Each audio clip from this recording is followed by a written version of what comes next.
নমস্কার বন্ধুরা, আমি আজকে দুধ শুক্তো রেসিপি নিয়ে চলে এসেছি। তো এটার জন্য আমার লাগবে করলা আর বেগুন, আলু, কাঁচকলা, তার সঙ্গে পেঁপে, সজনে ডাঁটা। আপনারা যে কোনো সবজি দিতে পারেন। এর জন্য আমার মশলা লাগছে সর্ষে, মৌরি আর 5 ফোড়ন, 2টো শুকনো লঙ্কা দিয়ে আমি এটা হালকা আঁচে নেড়ে নেব যতক্ষণ না চটপটা আওয়াজ হচ্ছে। তো আমি ভেজে নিয়েছি হালকা করে। আমি এটা ঢেলে ঠান্ডা করছি। গরম তেল গরম করে আমি দিয়ে দিলাম 8-10টা বড়ি, সেই তেলে ভেজে উঠিয়ে রাখলাম।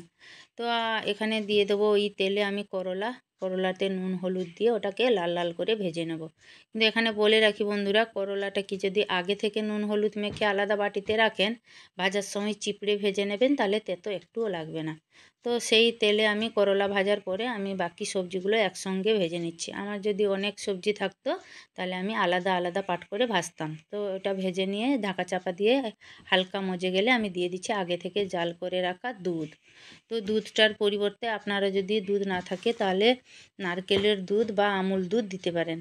তো এখানে হলুদের আমার প্রয়োজন নেই, কারণ আমি সবজিতে হলুদ দিয়েছিলাম। আপনারা চাইলে হলুদ একটু দিতে পারেন।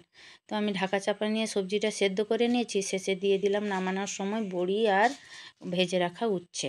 তো ওটা সেদ্ধ হয়ে গেছে, আমি নামিয়ে রাখছি।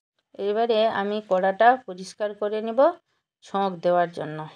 বন্ধুরা, আর যারা আমার ফেসবুক থেকে দেখেন তারা প্লিজ আমাকে একটা ফলো করে পাশে থাকবেন। আর যারা নতুন বন্ধু সাবস্ক্রাইব করে আমার পাশে থাকবেন।